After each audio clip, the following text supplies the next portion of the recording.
What is a psychological fact you know that blows your mind?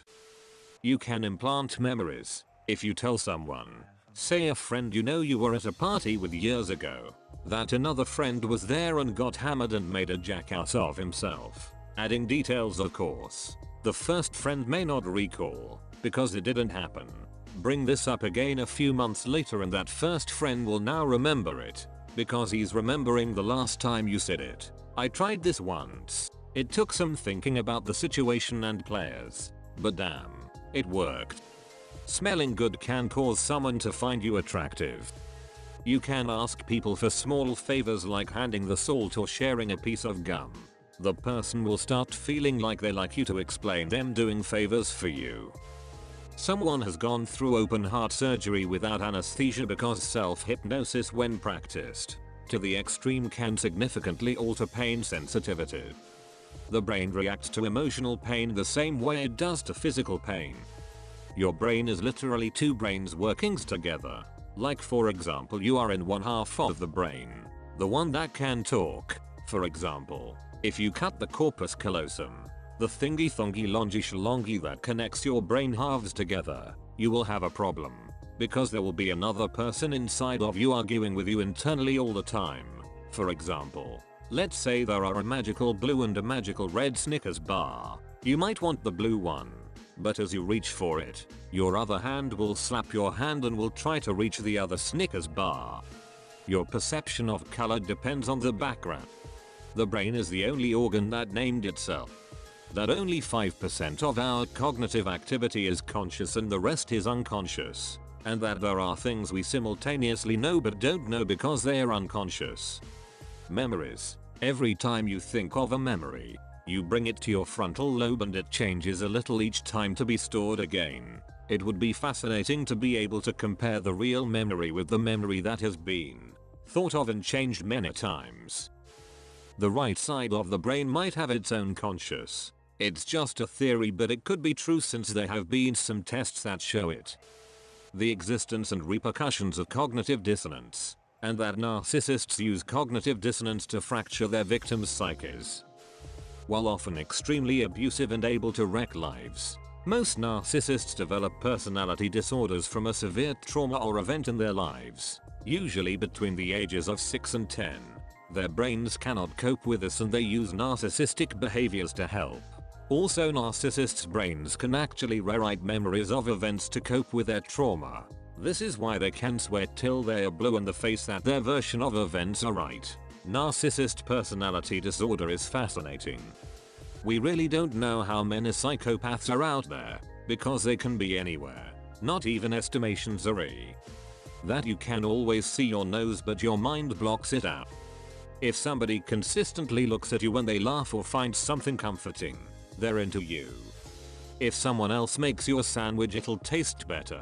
Cause if you did it yourself you'll add less care to it. It's just really weird how someone can make a sandwich with the same thing and theirs will taste better.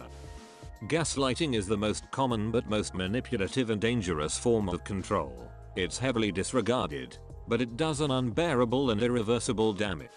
PTSD can technically be self-induced given a certain stressor and situation. PTSD is not limited to sexual, physical, or verbal abuse. Not limited to serving in the military. For self-induced PTSD, it would happen during childhood when a child still isn't capable of processing situations fully. A misunderstanding can develop into a maladaptive thought coping mechanism that can spiral into PTSD, again, given a certain environments and stresses. In college I learned that our brains have a gender that is clear and defined by the time we're only a few years old. The kids with boy-gendered brains tend to draw machinery like cars and trains and use primary colors of red, blue, and yellow. The kids with female-gendered brains tend to draw people and families and houses and use secondary colors like orange, purple, and green. It has a lot of implications in the nature versus nurture argument around gender roles and the idea that being transgender is biological, not psychological. Year I did my senior project on machine learning. I had to write a paper for it as well and I compared how the living people and animals learn versus how AI learns. There are different learning processes out there, but the specific process I use to train the AI is known as reinforcement learning. It's the same conceptual as operant conditioning, which applies to the living. It blew my mind to see the computer behave in a similar way as we do. It's nothing new, but it still blows my mind that humans can be dangerous to other humans. It blows my mind that there are people out there who commit murder. Getting my bachelor's in psychology by the end of the year, and I have two theories that I just find absolutely interesting. Terror management theory. This video explains it in full detail. Link. Summary. In short, the terror management theory, or for short TMT, touches base on a type of defensive human thinking and behavior that stems from an awareness and fear of death. According to TMT, death anxiety drives people to adopt worldviews, culture and belief systems such as religion that protect their sense of self-esteem, worthiness, and sustainability, and allow them to believe that they play an important role in a meaningful world. Self-handicap theory. Great video that explains it. Link. Summary. Is a mental strategy we use to avoid effort in the hopes of keeping potential failure from hurting our self-esteem. The self-fulfilling prophecy. That we have two kinds of families. So I had psychology in school for a year, and we learned that we have two kinds of families. So the first one is the family we are born in, and we can't change that one. The second family is our chosen family. So our friends count as family too. This still blows my mind. If we hear or see a baby cry, you will have a strong impulse to go to that baby, right? I did some research, asked my dad, and found out the only reason babies cry is to tell us something's up. It blew my mind at the time for some reason. I was like 8 at the time. 1 in 5 people have an untreated mental illness, so be careful out there. Intelligence decreases over our lifespan, and I think 2 years before we die it's at its lowest. So when you go full on stupid, you probably die soon. No matter what anyone says to the contrary, everyone is out for themselves. Even the most kind, giving, loving, wonderful people do it to please themselves and further their personal plan for survival. That your brain does not have the ability to generate completely new human faces, so if you dream and there is someone you don't recognize, you've seen them before. McGurk effect. What you see can affect what you hear. Humans can kill themselves as long as it isn't instantaneous. Climate change and smoking as 2 examples.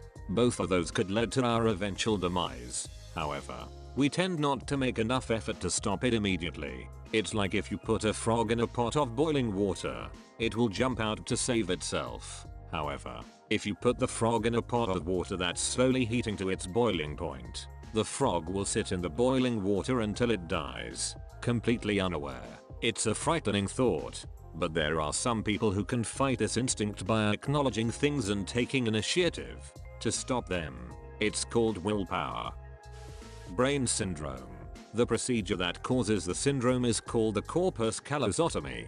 It's used on patients who experience extreme cases of epilepsy. It pretty much consists of cutting through the corpus callosum, part that connects the 2 sides of the brain, in attempt to limit the spread of epileptic activity through both sides of the brain. When the corpus callosum is severed to a certain degree, each side of the brain creates separate perceptions and impulses, which creates certain dilemmas. For example, you could be picking up something with one hand and in the other you can throw the thing to the ground without really realizing it, almost like it's controlling itself. Like you have 2 fully functioning brains.